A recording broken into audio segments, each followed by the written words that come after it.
She looked at his grease-stained jacket with pure disgust, demanding the filthy mechanic be removed. He stayed silent, his rough hand quietly covering a silver medical bracelet. When arrogance blinds us to the truth, how devastating is the price of a single judgment. Fast in business class, the sharp, sterile scent of an antibacterial wet wipe cut through the conditioned air of the business class cabin. Victoria Sterling, resplendent in a tailored, pristine white suit, without a single wrinkle, scrubbed the shared leather armrest, as if she were trying to eradicate a contagious disease. When she finished, she tossed the crumpled wipe onto her tray table, her arms tightly, and cast a withering glare at the two passengers. Seated beside her, Arthur Hayes did not look up to meet her eyes. He sat quietly in his wide leather seat, dressed in a faded, heavy canvas jacket that still carried the faint, undeniable shadow of motor oil. Beside him, his 5-year-old son, Leo, was practically vibrating with excitement, entirely oblivious to the heavy, stifling judgment radiating from the woman in the window seat. Arthur's hands told the story of a man who fought with metal and engines for a living. The knuckles were thickly calloused, and faint lines of grease stubbornly lived in the deep creases of his palms. Yet, the way those large, rough hands manipulated the tiny, broken plastic wing of Leo's toy airplane was startlingly delicate. With a few microscopic, elated adjustments, Arthur aligned the fractured edges and snapped the piece perfectly back into place without applying a single ounce of unnecessary pressure. "There you go, buddy," Arthur said, his voice a low, warm rumble as he handed the blue plastic jet back to his son. "Good as new. Just keep it in our airspace, all right?" Leo's eyes lit up with absolute wonder. He took the plane, flying it in gentle arcs just above his own lap. "Fixed it." "You can fix anything, Dad." The boy paused, his brow furrowing in innocent curiosity. "Did you learn how to fix things like this from those big, heavy books you read at night? The ones with the weird words?" Arthur's gentle smile faltered for a fraction of a second. "Keep your voice down, Leo. And those words are just Latin. They're just old books." From the window seat, Victoria let out a sharp, theatrical scoff that was impossible to ignore. She uncrossed her arms and adjusted her designer watch, her mouth twisting into a mocking sneer. "Latin," Victoria muttered, her voice dripping with condescension, purposely loud enough to ensure Arthur heard every syllable. "It is always the manual laborers who harbor the grandest delusions." Pierced. Reading a few old books and suddenly they think fixing a carburetor is the equivalent of brain surgery. It's a tragedy what's happening to the standards of commercial airlines. The insult hung in the quiet, pressurized air of the cabin. Leo looked up, sensing the sudden hostility, and shrank back slightly toward his father's side. Arthur's jaw tightened. A familiar, protective instinct flared in his chest, urging him to put the arrogant woman in her place. But he forced his shoulders to relax. He didn't want a confrontation. He didn't want to draw attention to himself, and most importantly, he didn't want to ruin his son's first flight. Instead of snapping back, Arthur's right hand moved deliberately to his left wrist. His thumb found the thick, medical-style bracelet hidden just beneath the frayed cuff of his jacket. He rubbed his thumb over the engraved coordinates. The exact location where he had first met his late wife. The cool metal grounded him. It was a tether to his past, a quiet reminder of the devastating loss that had driven him to trade a life of unimaginable pressure for the quiet anonymity of a mechanic's garage. He had sworn to live an invisible life, free from the crushing weight of holding another human's survival in his hands. "Don't worry about it, Leo," Arthur whispered, pulling the boy into a reassuring half-hug. "Just focus on your plane." Victoria rolled her eyes, victorious in her cruelty, and turned her attention back to the window. But outside the double-paned glass, the bright afternoon sky was rapidly shifting. Thick bruising clouds, the color of wet charcoal, swallowed the sunlight. A low, unnatural rumble vibrated through the floorboards of the aircraft, rattling the plastic cups on the service carts. The seatbelt sign chimed overhead, glowing bright red, followed immediately by a deafening crack of thunder. The aircraft didn't just dip, it plummeted. The violent, sudden drop threw everything into weightless chaos. Overhead compartments shuddered violently. Collective gasp was ripped from the lungs of the passengers, quickly turning into a chorus of panicked shouts.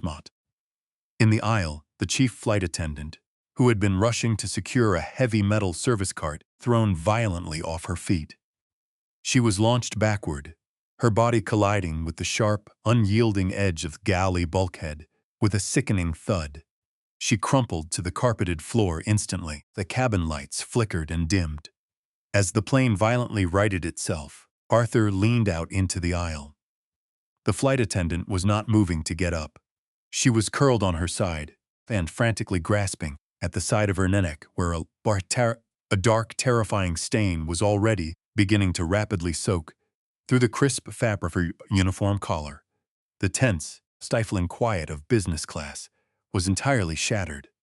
As Victoria pressed herself back against the fuselage and let out a piercing, blood-curdling scream. Theme G. Sing 2, the piercing shriek from the window seat, was instantly swallowed by the chaotic, deafening roar of the plunging aircraft. Overhead compartments snapped open violently, spilling heavy luggage onto the shoulders of terrified passengers, while the cabin lights flickered into a harsh, erratic strobe. Near the overturned service cart in the aisle, the chief flight attendant lay crumpled on the carpet. Her breathing was ragged and shallow. The true terror of the moment wasn't the violent turbulence, but the dark, ominous shadow rapidly expanding across the crisp, white collar of her uniform. The cabin erupted into a chorus of frantic voices, with someone from the back rows screaming for a doctor, yet no one dared to step forward into the narrow, littered aisle. In seat 12B, the quiet, accommodating mechanic ceased to exist. For 6 long years, Arthur Hayes had carefully buried his past beneath heavy canvas jackets and layers of motor oil. He had promised himself he would live completely invisible, terrified of ever again holding the fragile weight of a human life in his hands. But as he looked at the dying woman mere feet away, the crippling ghosts of his past were entirely silenced by the roaring, undeniable instinct of a chief trauma surgeon. Arthur turned to his son. "Leo," he said. The gentle, apologetic tone he usually carried was gone, replaced by a commanding, absolute authority. "Stay exactly where you are. Unbuckle your belt." Leo, clutching his newly repaired plastic jet to his chest, stared up at his father with wide, terrified eyes. The young boy gave a small, silent nod, pressing his back firmly against the leather seat. Then, without another word, Arthur unbuckled his own belt and dropped to his knees on the aisle floor. "What do you think you are doing?" Victoria shrieked, pressing herself as far back into her plush window seat as physically possible. "Get away from her! You're filthy! You have grease all over your hands. You'll infect her.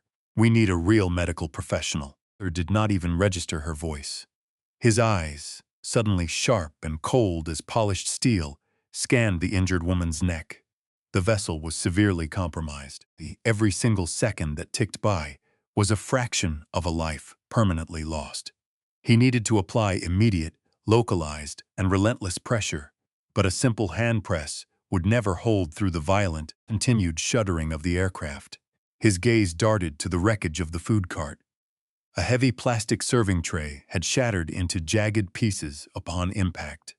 Next to it lay a thick rubber band, previously used by the crew to tightly bundle cloth napkins together. Without a microsecond of hesitation, Arthur grabbed a rigid, curved piece of the broken plastic and the rubber band.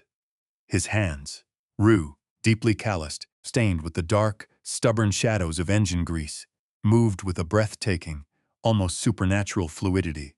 It was a jarring, unbelievable visual contrast.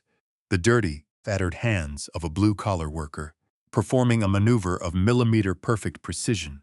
He quickly fashioned the plastic into a makeshift pressure dressing backing.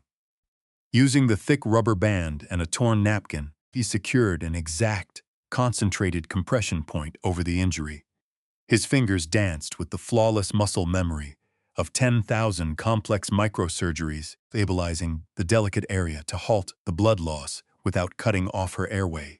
"This is a lawsuit waiting to happen," Victoria yelled, her voice trembling with a mixture of genuine panic and profound self-righteousness. I am a malpractice attorney, and I am documenting this.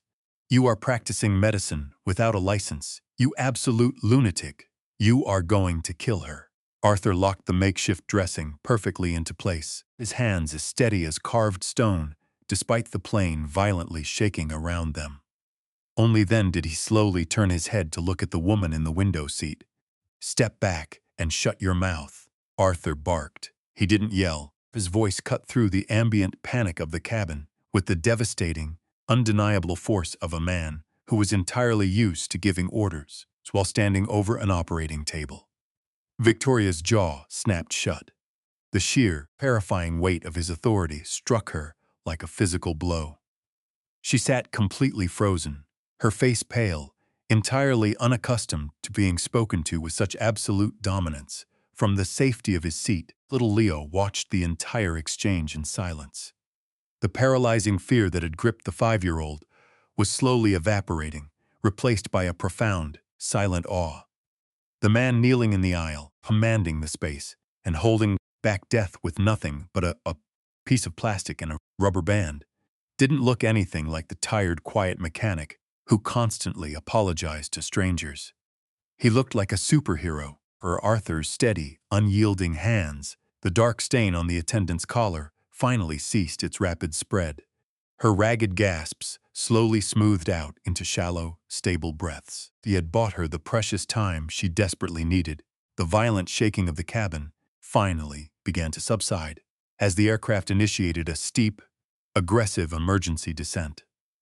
Minutes later, the heavy tires slammed onto the concrete runway in Cleveland with a massive thud, the engines roaring in reverse, thrust to violently slow their momentum.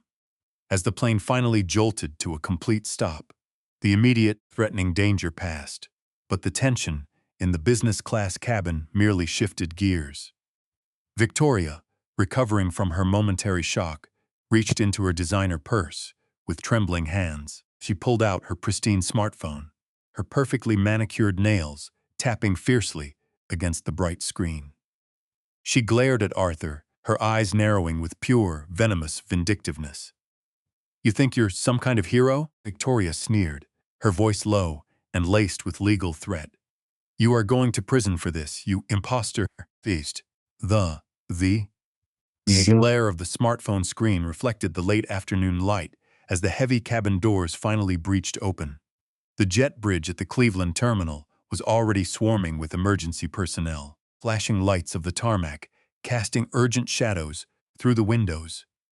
A rapid response medical team surged through the doorway, flanked out by 2 uniformed airport police officers. Then, leading the medical crew was a distinguished man with silver hair and a commanding presence, Dr. William Harrison, the chief of surgery at the region's top medical center. Before the officers could even secure the aisle, Victoria stepped directly into their path, her posture rigid with righteous indignation. "Officers, you need to detain that man immediately." Victoria's voice was shrill, echoing off the narrow plastic walls of the jet bridge, pointed phone directly at Arthur, wielding the device like a weapon. "I am a malpractice attorney, and I have just witnessed a gross, negligent assault." That mechanic, she spat the word with undisguised venom, flung it upon himself to perform an unauthorized medical procedure on this poor woman with his filthy, grease-stained hands. He recklessly endangered her life or felt the heavy weight of exhaustion settle deep into his bones.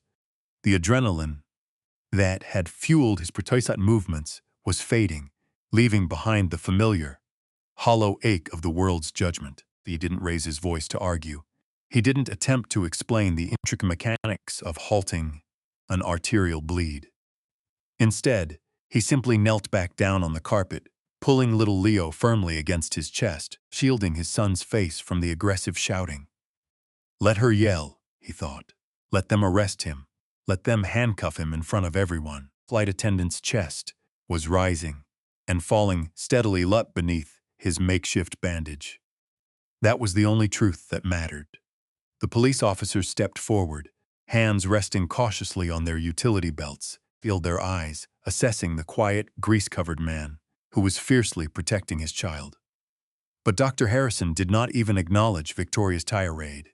"Move out of my way, madam," Harrison ordered, his deep voice carrying the absolute, uncompromising authority of decades spent in the operating room.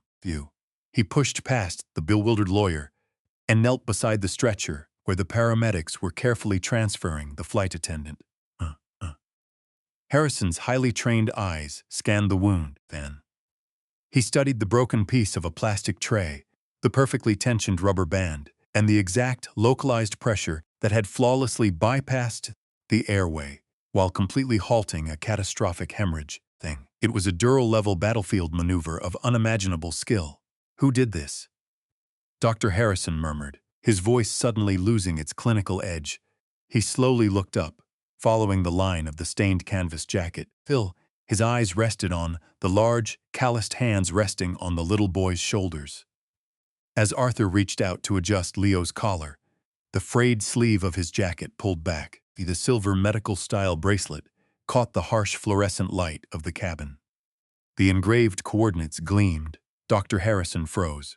The frantic noise inside the cabin seemed to entirely evaporate. The older doctor's breath hitched, his eyes darting from the silver band up to the tired, deeply guarded face of the man kneeling on the floor. "Good heavens," Harrison whispered, his voice trembling as he slowly pushed himself up to his feet. Tears suddenly brimmed in his seasoned eyes, completely ignoring the police officers who were waiting for a cue to intervene. "Arthur?"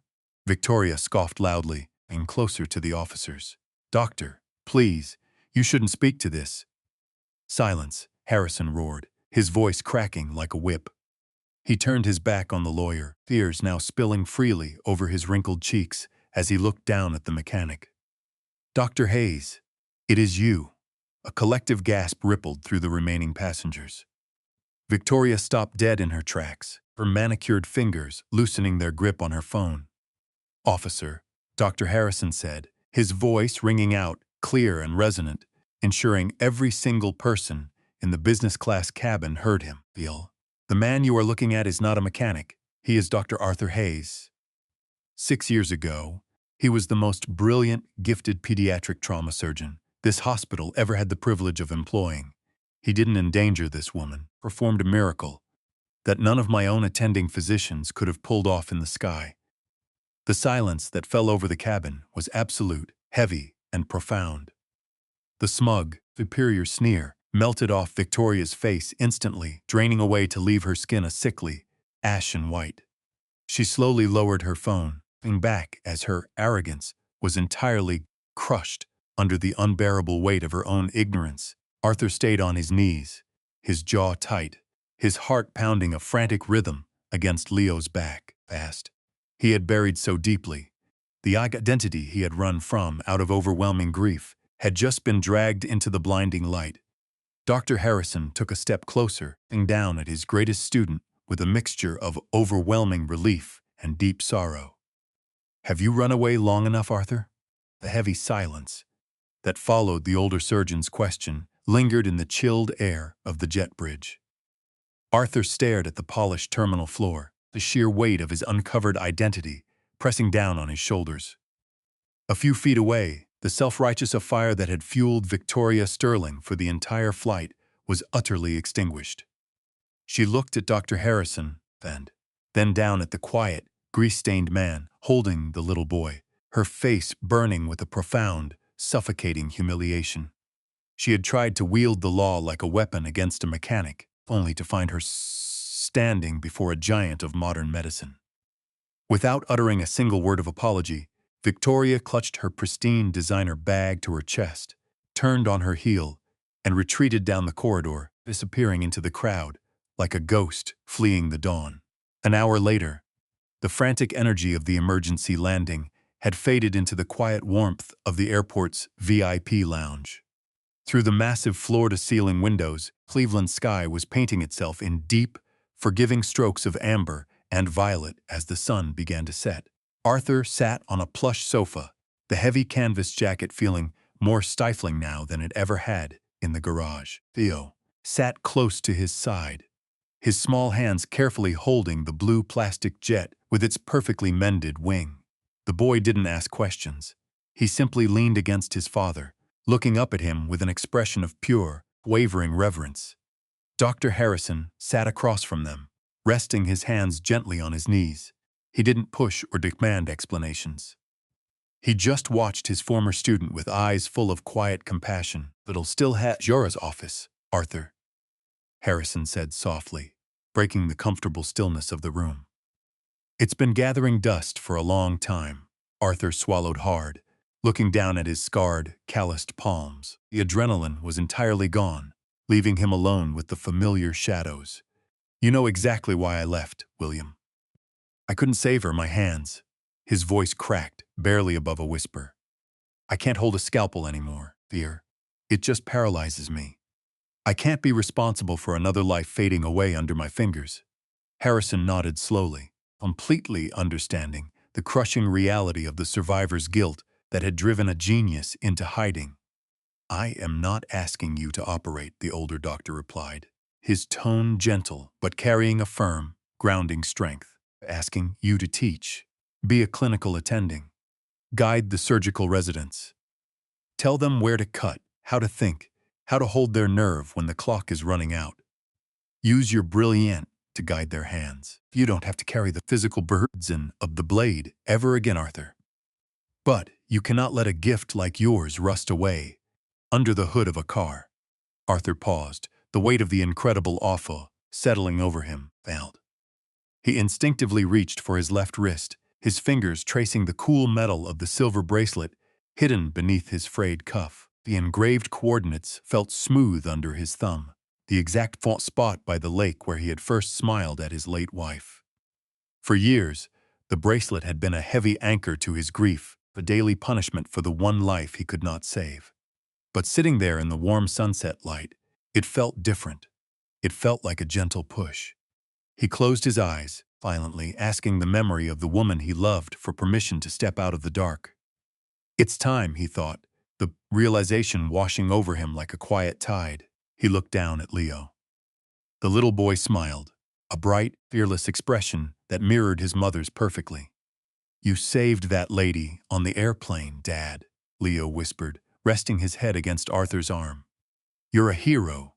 Arthur took a deep, cleansing breath. Phantom weight of failure that had crushed his chest for so long finally began to fracture and fall away. When he opened his eyes and looked at his mentor, his gaze was clear, steady, and free of ghosts. "You'll need to arrange for Leo's school," Arthur said quietly. Dr. Harrison's face broke into a brilliant, deeply relieved smile. "We will take care of absolutely everything." "Welcome back, Dr. Hayes." The final rays of the sun dipped below the horizon, casting a golden glow across the lounge. Not. Arthur stood up. He reached for the zipper of the heavy, oil-stained canvas jacket that had served as his armor and his hiding place. He slipped it off his shoulders, feeling instantly lighter. Arthur draped the worn, dirty garment over the back of the waiting room chair, leaving it behind. Taking Leo's small hand securely in his own, Arthur turned away from the shadows of his past and walked out toward the brightly lit concourse, stepping into a future where his hands could finally heal again.